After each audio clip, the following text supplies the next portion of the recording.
شکیل احمد گایا صاحب جو ہیں وہ نائب صدر کی نشست کے لیے امیدوار ہیں، اور شکیل احمد گایا صاحب سے ہم معلوم کرتے ہیں ان کی ابتدائی زندگی اور ان کی تعلیم کے متعلق۔ شکیل بھائی، ابتدائی تعلیم محمد عثمان میموریل اسکول سے گھاڑی کھاتے میں میٹرک کیا۔ ہمارا کلاس فیلو اکرم یوسف جو کہ آج کل بھی ہے، اور ان کے ساتھ ہی محترم الیاس دادو صاحب اور عبدالرب یوسف کوئٹہ والے صاحب کے ساتھ ہم نے برادری کے اندر رہ کے 76 سے کام کیا پس پردہ، اور اپنی شعبۂ زندگی کے اندر یہ کام شروع کیا اور اپنا چھوٹا موٹا کاروبار بھی کرتے رہے۔ پھر 1980 میں کئی الیکٹرک کے اندر جوائن ہو گئے، اس کے بعد بھی کام کرتے رہے، لیکن کبھی ہائی لائٹ نہیں ہوئے۔ بیک پہ ہم نے سماجی خدمات بہت ساری انجام دی، حتیٰ کہ خالی جمع کرنا، چندہ لینا، ہاسپٹلوں کے اندر ادھر ادھر سب جگہ ہم تھے چھوٹے بن کے۔ ان کا ہمارے جو بڑے تھے ان کے پیچھے ہم بنے رہے۔ اچھا، میٹرک کے بعد پھر آپ نے مزید تعلیم حاصل نہیں کی۔ اچھا، پروفیشنل لائف کا آغاز آپ نے کہاں سے کیا؟ کے الیکٹرک سے 1980 میں۔ اس سے پہلے 76 سے لے کے اور 80 تک میں اپنا ذاتی کاروبار کرتا رہا، اور ساتھ ساتھ اپنی سماجی خدمات۔ وہ تو اپنے بڑوں کے ساتھ لگے ہی رہے، کچی عمر اسٹوڈنٹ فیڈریشن کے ساتھ، کچی عمر گاڑی کھاتے جماعت کے ساتھ، اور بیسک میری جو تھی وہ گاڑی کھاتے جماعت سے ہی ریلیٹڈ تھا۔ لیکن مرحوم ہمارے جو ہیں جمیل روالا صاحب، وہ میرے ساتھ کئی الیکٹرک میں تھے۔ انہوں نے مجھ سے کہا کہ یار تو سولجر بازار میں نکل آ گیا، تو ہمارے پاس آ جائے صدر جماعت میں۔ تو انہوں نے مجھے صدر جماعت کا ممبر بنا دیا۔ کس سن میں بنا آپ؟ یہ 97 میں، شاید 97 کے اندر تقریباً۔ اچھا، 1997 سے لے کے اگلے 24-25 سال آپ نے صدر جماعت کے ساتھ۔ صدر جماعت کے اس سے پہلے کبھی آپ نے صدر جماعت کی کسی الیکشن میں حصہ لیا؟ نہیں، میں نے مرکزی جماعت کے الیکشن میں حصہ لیا تھا جنرل سیکرٹری کے لیے، لیکن وہ پھر کچھ وجوہات کی بنا پہ پوسٹ پون ہو گئے تھے اور ڈیلے ہو گئے۔ پھر اس کے بعد آگے کا جو ووٹ ہوا تو اس میں پھر میں نہیں آیا۔ مرکزی جماعت کے لیے میں الیکشن میں حصہ لیا تھا۔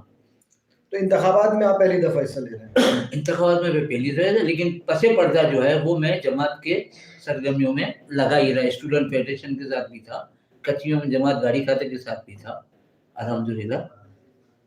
تو شکیل بھائی، آپ جماعت میں آ کے ایسے کیا کام کرنا چاہتے ہیں جو اب تک جماعت میں نہیں ہو رہے ہوں؟ کوئی ایسی کوئی نئی چیز، کوئی نئی سوچ جو آپ سمجھتے ہیں کہ آپ جماعت کو دے سکتے ہیں، یا کوئی ایسا کام جو آج تک نہیں ہوا وہ آپ کر سکتے ہیں؟ سب سے پہلا کام تو یہ ہے کہ ہمارے یہاں جماعت میں بہت بڑا جنریشن گیپ آیا ہوا ہے۔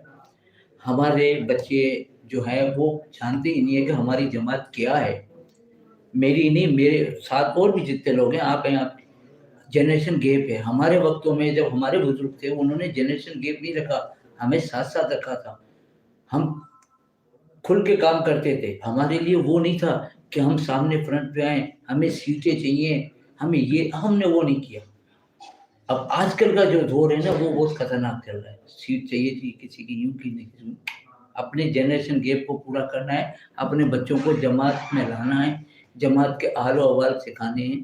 پہلے بہت سارے معاملات ہوتے تھے جماعت کی طرف سے، ایجوکیشن کے حوالے سے، بچوں کے حوالے سے، وہ سب ختم کر دیے گئے۔ ہم آپ چاہتے ہیں کہ ہمیں اور میرے ساتھ جتنے بھی ہیں اس جنریشن گیپ کو ختم کریں۔ آج ہمارے بزرگ چلے گئے، ہم ہیں، اب میں بھی بزرگ بن گیا ہوں، کل میری اولادوں کو بھی تو پتہ چلے کہ جماعت میں کیا ہوتا ہے۔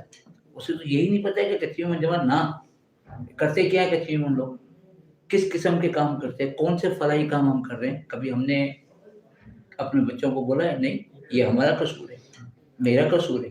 ہم چاہتے ہیں یہ جنریشن گیپ ختم ہو۔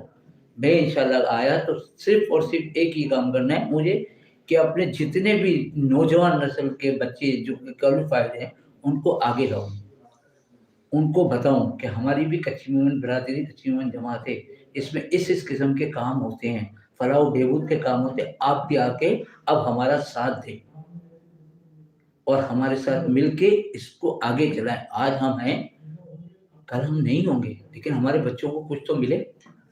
تو شکیل احمد گایا صاحب، آپ کیا سمجھتے ہیں کہ کوئی آپ کو ووٹ کیوں دے؟ کون کیوں دے؟ کوئی ووٹ آپ کو کیوں دے؟ آپ کے سامنے کوئی نہ کوئی کینڈیڈیٹ ہوگا نا، تو ایسی کیا آپ کی خصوصیت ہے جسے آپ نمایاں کرنا چاہتے ہیں میں خصوصیت تو میری یہی ہے کہ بھائی میرے بڑوں نے کہا ہے کہ ہر ایک کی عزت کرو، ووٹ ہے ملے گا، لیکن میرے جو بڑے ہیں محترم الیاس دادو مرحوم صاحب، عبدالرؤف کوئٹہ والا صاحب، اقبال پرویز صاحب، جنہوں نے اپنا ٹائم دیا، اس ہم بھی اسی لائن میں. اب مجھے ووٹ دینے کا مقصد جہاں تک سوال ہے، یہ عوام جانے کہ وہ میرے اس مسئلے کو لے کے سمجھتی ہے اس بات کو کہ میں نوجوان نسل کو لے کے آگے آؤں. کوالیفائڈ بچے ہیں ہمارے، آخر جماعت میں آئیں گے تو جماعت کے کچھ لوگوں کو فوائد ہوں گے، جو غریب بچے ہیں اس کو کچھ تربیت دیں گے. میرا اپنا بیٹا بھی سافٹ ویئر انجینئر ہے، اسے بھی میں لاؤں گا کہ بھائی تو جماعت کے ساتھ بیٹھ، کچھ کام کر، بچوں کو سکھا، کچھ تربیت دے. ٹھیک ہے، میں اس لیے آیا ہوں. ورنہ ادر وائز میرے پاس تو بہت سارے آپشن ہیں کہ میں پس پردہ رہ کے بھی برادری کے لیے کام کر سکتا ہوں، اور ابھی بھی الحمدللہ کرتا رہا ہوں. اس کا آپ حساب معلوم کرنا ہو تو آپ اقبال پرویز نوبل والے سے پوچھ لیں، اپنا روپ کوئٹہ والے سے پوچھ لیں تو وہ. اچھا آپ مجھے یہ بتائیں کہ صدر جماعت میں جماعت خانہ، مسجد، اسکول، ویلفیئر، بہت سارے ہاں بہت جگہوں سارے. پہ سماجی خدمات انجام دی جاتی ہیں، تو آپ کیا بہتری لا سکتے ہیں ان ساری سماجی بھائی خدمات سب سے پہلی بات تو یہ ہے کہ زکوٰۃ کی ڈسٹریبیوشن، ان حقداروں کے لیے وقت دینا جن کو ہم وقت نہیں دے پا رہے ہیں. ہمارے یہاں لوگ یہی ہوتا ہے کہ وہ ایک بندہ چکر لگاتا ہے اور پتہ چلتا ہے کہ وہ بندہ نہیں ہے، وہ پھر دوسرے دن پتہ نہیں کہاں کہاں سے چکریں کاٹتا ہوا آتا ہے. اس کے لیے ٹائم دینا، مسجد کی طرف دیکھنا ہے. اور ہم نے یہ کرنا ہے، پہلے تو کم از کم یہی کرنا ہے کہ پہلے تو یہ دیکھنا ہے کہ زکوٰۃ کی تقسیم، بچوں کے ایجوکیشن کے معاملات کیا دیکھے جا رہے ہیں، کس طریقے سے چل رہا ہے، میڈیکل ایڈ میں ہم کیا کر رہے ہیں، کتنی خدمات دے رہے ہیں، کس طریقے سے دے رہے ہیں. اس کے بعد مساجد کی طرف آنا ہے کہ مسجد میں کیا ہو رہا ہے. میرا تو نظریہ یہی ہے، دوست فوکس، ایک تو اپنے جنریشن گیپ کو ختم کرنا اور دوسرا ان طرف توجہ دینا. کیونکہ مجھے کافی ساری رپورٹیں ملتی ہیں کہ وہ لوگ جن کو ہم زکوٰۃ میں سے میڈیسن پرووائڈ کر رہے ہیں یا ایجوکیشن کی فیس، اس کے لیے بڑے لوگ چکر کاٹتے ہیں. تو اس کو جو ہے ہمیں ایک پیش پہ طریقے پہ لانا ہے کہ اگر میری ڈیوٹی لگائی جاتی ہے کہ بھائی آپ کو یہ کام کرنا ہے، تو میں صبح 9 بجے سے 5 بجے تک وہاں بیٹھ جاؤں اور اس بندوں کو فیسیلیٹیٹ کرتا رہوں. لیکن صاحب آپ اپنے ووٹرز کو کوئی پیغام دینا چاہیں گے؟ بھائی میں اپنے ووٹرس کو پیغام دینا چاہتا ہوں کہ میرا تو پروگرام یہی ہے، اور آگے اللہ کی مرضی ہو، آپ لوگوں کی ہے. اگر آپ لوگ مجھے سمجھتے ہیں دیانتدار اور ایماندار تو بسم اللہ کیجیے اور مجھے موقع دیجیے. انشاءاللہ آپ کو مایوسی، میری ذات سے مایوسی نہیں ہوگی، باقی رب العالمین کی مرضی. شکیل احمد گایا صاحب، این ایس آفیشیل چینل نے آپ کو یہ پلیٹ فارم فراہم کیا، جی تو آپ الحمدللہ میں آپ لوگوں کا بہت شکریہ ادا کرتا ہوں. اور میرا تو خیر فرسٹ ٹائم ہے، اور انشاءاللہ کبھی زندگی میں میرے لائق کوئی خدمت ہوئی یا میرے بچے اور سافٹ ویئر انجینئر ہے، اگر اس کے لائق خدمت ہوئی تو میں حاضر ہوں.